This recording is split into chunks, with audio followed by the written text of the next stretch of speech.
Muscle trucks. They're big, they're powerful, they're expensive, and oftentimes they are the most absurdly wonderful inventions that have stemmed from the domestic market. But in this era of electronic cars and the ongoing of go green fuel mileage craze, should companies be hedging their sales on outrageously powered and overpriced big rigs? This is another episode of Short Shift. It's your big guy with the eyes in the sky, Craig, and I'm paired with the ever vigilant Steven. Sit down, shut up, and hang on to your gear levers. So, Steven, trucks. The new TRX just got announced, and we got the Raptor that supposedly has a V8 model coming on. Let's talk about that. All right, so I'm sure everybody's seen in the news the new Dodge Ram the Dodge Ram TRX, not to be confused with the Ford Raptor, although it's clearly aimed at the Raptor, With the T-Rex nomenclature, yeah. right? It's pretty awesome. I mean, everybody's been kind of making fun of Dodge the last couple of years for put the blower 6.2 liter Hemi into everything, Hellcat, all the things. But honestly, how can you hate on that? Like blown V8 and Hemi in everything makes everything better. It just works. It's science. Uh, Only real gripe I have talking about muscle trucks and how the Raptor is the Raptor, the TRX, and the Trail Boss, which we'll get to in a second, are the new crop of sport trucks or muscle trucks or whatever you want to call them. The TRX only comes in a crew cab 5.5 foot bed variant, which What makes it big, right? It makes it a big truck. it's a long truck overall. It's a skosh over 20 feet long, and it's not what comes to mind for me when I think of a muscle truck, right? Right. Thinking something short, tossable, hoonish, even Mm-hmm. encouraging of hooniganism. I'm pretty sure I just made that up, but whatever, we're gonna roll with it. The what gets me about the whole idea is that Dodge is doing something that Ford has been doing since the early 2000 teens, right? The 2013-ish, with the first onset of the Raptor that we had. And, going back all the way then, that truck in itself shouldn't have existed. It was a full-blown off-roady Baja. Let's just drop this thing off of a 40-foot cliff and have it survive with only minor frame bending damage. True story, by the way. And it sold, right? People bought it. They snarfed it up. They said, this is awesome. This is what we want to do. Why is Dodge now, 8 years later, producing and saying, hey, we finally are coming out with something that should have been out years ago? I'm not going to question it too deeply, though, because at least they are making it. And, it's kitted out. It looks distinguishable. It has all the option packages. It does the really cool sandy slides through the dunes, which is super awesome. So I'm going to give them credit for that. But then rolls into the topic that you brought up here with the Trail Boss. What the fuck, Chevy?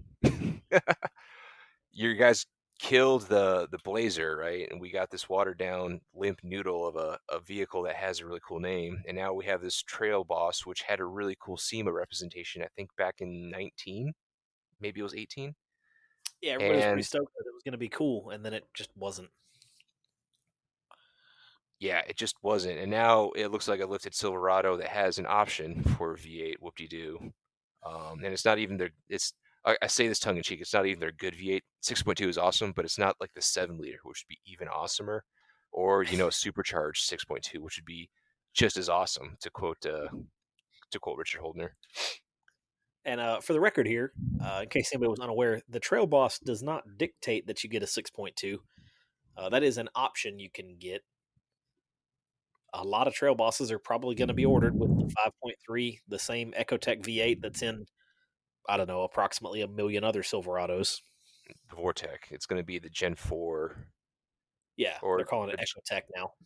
yeah, really, that's eco. All right. Yeah. And now the 5.3 is going to be a relatively good motor, and guys like myself who have been fans of the Gen 3 and Gen 4 quote, quote LS motors are going to enjoy it. And the aftermarket, of course, is going to flourish for that engine. The point remains, though, is that you can't get a super badass, plasticky, big fendered, big wheeled, off-roady, let's vault this thing off of a 40-foot cliff truck from Chevy.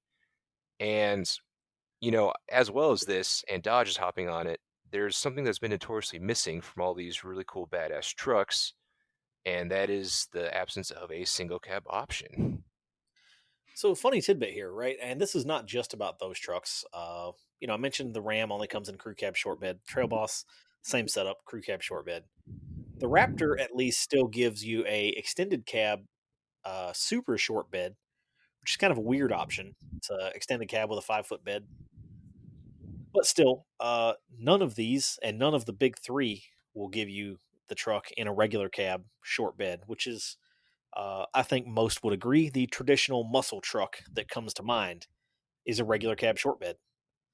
I Oh, mean, it's even hell, it's even worse than that. We were looking through the different vehicles before we started, this little Air or whatever else, and Ford is the only one who offers you an actual regular cab short bed option to even begin with. that is true. Dodge doesn't make a regular cab at all anymore, and Chevy only makes a regular cab in a long bed, and only available as a work truck. As soon as you try to order, like, I don't know, carpet or anything in your truck, then you can't have a standard cab.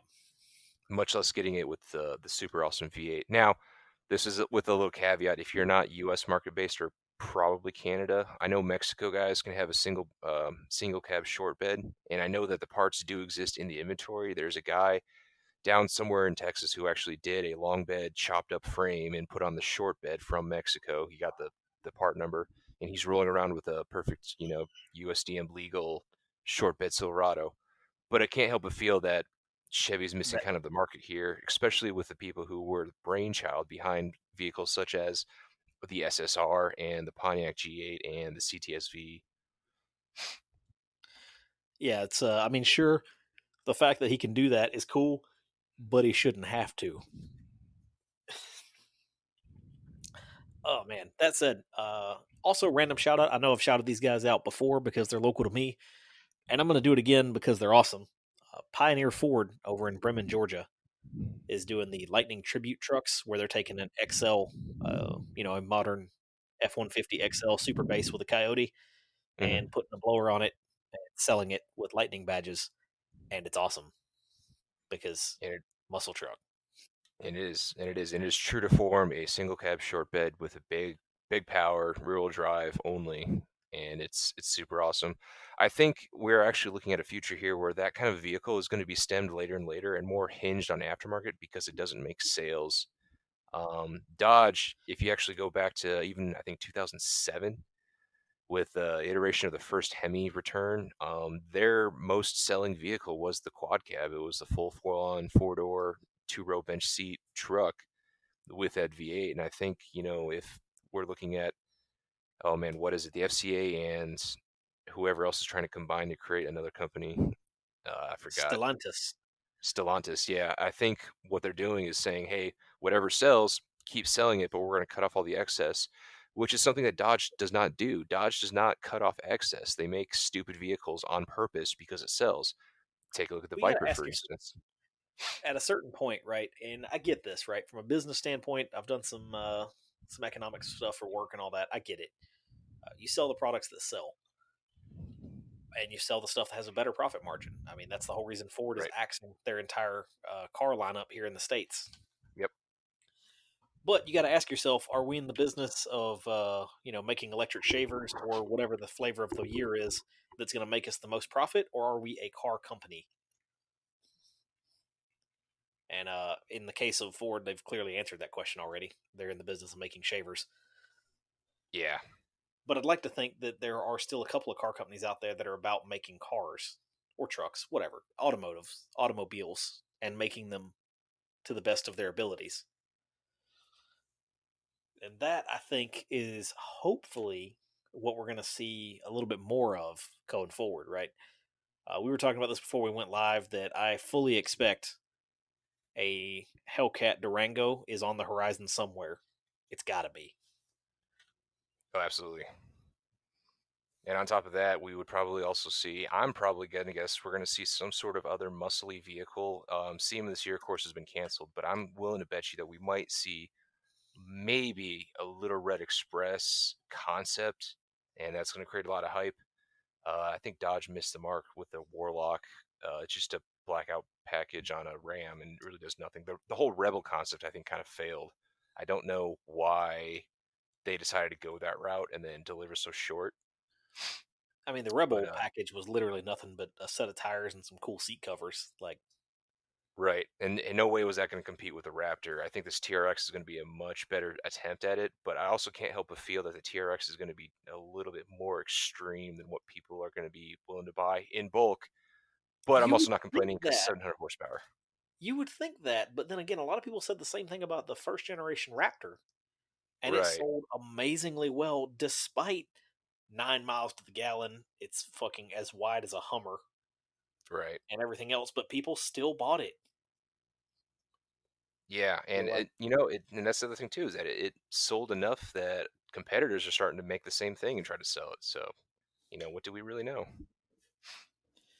yeah, I'm not sure. I am hopeful though. I'm your thought about the Little Red Express thing. I would be super stoked for a red Dodge regular cab something or other flare side, preferably with stacks coming out the sides and stacks Yeah, up out of the absolutely. bed, and True a to Hellcat form. blower under the hood just because. True to form. And what they did with the scat package in the 1320, right? It's got to have a trans brake. It's got to have all the drag goodies from factory because that's kind of what the Little Red Express did. Yeah, paint it some obnoxious colors because Dodge. Now, on the horizon here, Yep, we have Ford that says that in 2000, I think it was 22, the future Raptor is going to return to have a V8 in it, which is super exciting. And Steven brought up the whole question of is it going to be a standard mod V8 or, something else. yeah, and what is something else that just recently got unveiled? So my thought, and once again, this I have no insider intel on this. This is literally just the thoughts of Steve. Hmm. But the Godzilla motor that's in the F-250s and has recently been released as a crate motor for people to put into whatever. And a couple of guys have already put it into a Fox body because that's what Fox body guys do. Yep, Uh, bless them. that is an interesting option to me for the Raptor because the first Raptor had the 6.2 liter V8, which was also the F-250's V8 at the time. Yep, Using the F-250 V8 in the F-150 Raptor. Yeah, it's a classic move, right? Use the 3/4 tons motor in the half-ton truck. That's how you make your hot truck. yep. And the return of the Godzilla would also be a return to form of taking the big block and putting it into something, not meant for big block usage, which is HD engine now hopped up to make speedy parts. I mean, hey, that's as old as time, right? I mean, that was the Yep. OG 454 SS. That was Yep. the recipe for it. Yep, and it was the same with the 427 before they all went to the bloated FE motors, right? It was just take the hopped up engine, put it in something smaller, and go rip. Big motor, little car, go fast. It's hot rodding at its genesis. Yep. And on this, final thoughts here, we are also looking at towards the end of the internal combustion engine and these big honching, V8s that are making power. We are looking at the second craze of the muscle car like boom, if you will. We're looking at the equivalent of what the 70s was right For now, I sure, think, for sure. in the 2020s, because now it's all like, oh, electric cars are so much better. Gas is still somewhat expensive. Government's making their impression saying, hey, everyone needs to have a combined total fuel efficiency of like 40 miles to the gallon. And so we might possibly be looking at the last generation of the manufacturer specs muscle vehicles. And I would really like to see the big three come out with something super special before they completely go away. Chevy's already starting to put their hybrid systems in trucks. Yeah, for sure. I would love to see that. The other thing that I think, and while yeah, we're going to slowly lose these, and it's going to suck to lose them. Mhm. It's going to be cool. Is the availability of these as they get cheaper? Right, Yeah, they're too expensive right now. Other than, I mean, they're cool, they're expensive, but they're too expensive for people to do silly Hoonigan things with. But right. as they get cheaper, me and Craig ran the numbers on this right before we took it live for this episode. You can buy a Coyote regular cab short bed right now for less than 15 grand from the first generation of Coyotes.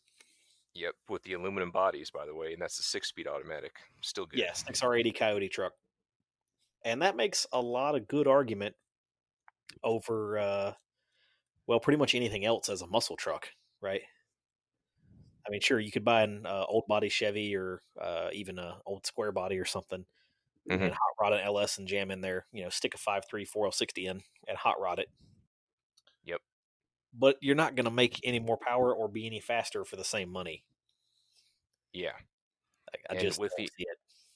and with the onset of these new vehicles too, especially with the better built automatics, because the early 2000s and even the 90s didn't have good automatics.